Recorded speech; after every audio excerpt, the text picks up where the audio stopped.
তুমি ওই আমার গৌরব গৌরব আর তুমি কিন্তু এতিয়া কি হব এই তুমি নহয় নহয় এই গৌৰৱ দাদাটো আহিব নাই তাকে আকৌ এইফালে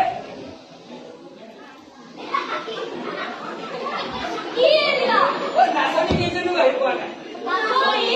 কোন নাচনী ওই ৰিমি আৰু পল্লৱী ৰিমি আৰু পল্লৱী মানে ৰিমি আৰু পল্লৱীয়ে নাচিব ৰবা জুবিন দা সঁচাকে আহিব আহিবতো জুবিন দা আকৌ সঁচাকে ফটোখন দিব পাৰিম পাৰিতো বাহ জুবিন দা সঁচাকে আহিব জুবিন দাক মই নিজ হাতেৰে ফটোখন দিম বাহ কিমান যে ভাল লাগিব বহুত দিনৰ সপোনটো এইবাৰহে পূৰণ হ'ব বাহ জুবিন দা সঁচাকে আহিব নাৰী নাৰী নাৰী নন্দনা হে হে নাৰী নাৰী নাৰী নন্দনা বনলে উমনিয়া হে ৰঙালী ঘূৰে ঘূৰে ধীৰে ধীৰে মালি আছে ঘূৰে মৰমতে খেলি মোৰো ভাল লাগে তাতে কুঁৱৰী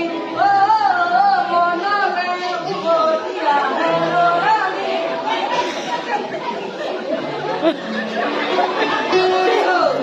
ঐ বিৰাট কি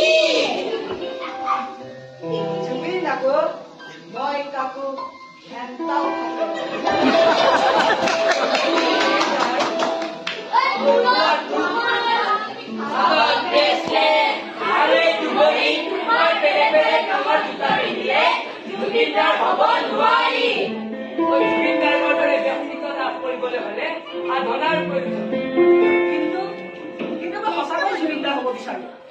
জুবিনদাৰ হ'বলৈ সাধনাৰ প্ৰয়োজন কিন্তু সাধনা মানে কি সাধনা হৈছে কোনো এটা লক্ষ্য বা আদৰ্শ বাবে নিয়মিতভাৱে কৰা অনুশীলন বা চেষ্টা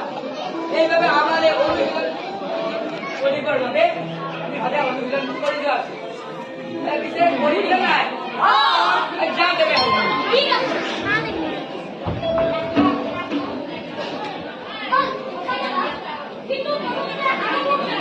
মই কৰিম কবিতা আবৃত্তি কাৰ কবিতা জুবিন দাৰ আমাৰ ছাৰে কৈছে হেনো জুবিন দাকে বহুত কবিতা লিখিছে তাৰে ভিতৰত মই আজি এটা আবৃত্তি কৰিছো কোনটো কবিতা মানে পানীৰ ওপৰতো কবিতা হ'ব পাৰে